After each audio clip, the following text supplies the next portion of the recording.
அருமையானவர்களே, ஒரு அருமையான நாள்.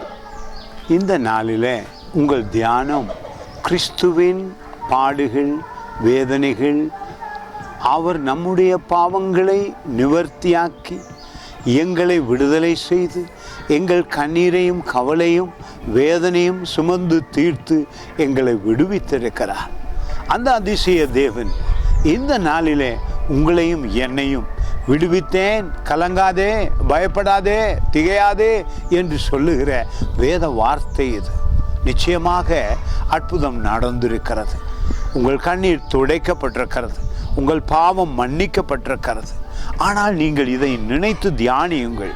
பாருங்கள், கொலோசியர் 2ஆம் அதிகாரத்தில் 14வது வசனம் சொல்லுகிறது, நமக்கு எதிரடையாகவும் கட்டளைகளால் நமக்கு விரோதமாகவும் இருந்த கை எழுத்தை குலைத்து அதை நடுவில் இராதபடிக்கு எடுத்து சிலுவையின் மேல் ஆணி அடித்து.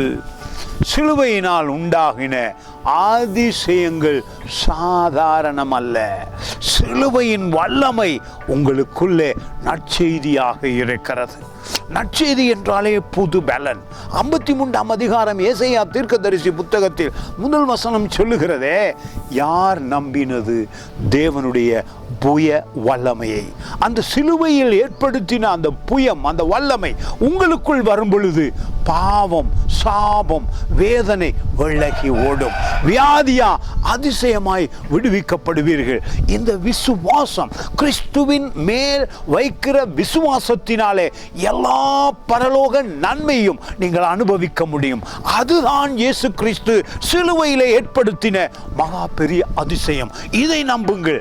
ஆண்டவரே, சிலுவையில் நீர் ஏற்படுத்தின அந்த வெற்றியை நான் கொண்டாடுகிறேன், நான் வாழ்கிறேன், சுகமாய் இருக்கிறேன், பலனாய் இருக்கிறேன், ஆசீர்வாதமாய் இருக்கிறேன் என்று விசுவாச அறிக்கை செய்யுங்கள். கிறிஸ்துவின் மேல் உள்ள நம்பிக்கை அற்புதம் செய்தது. God bless you.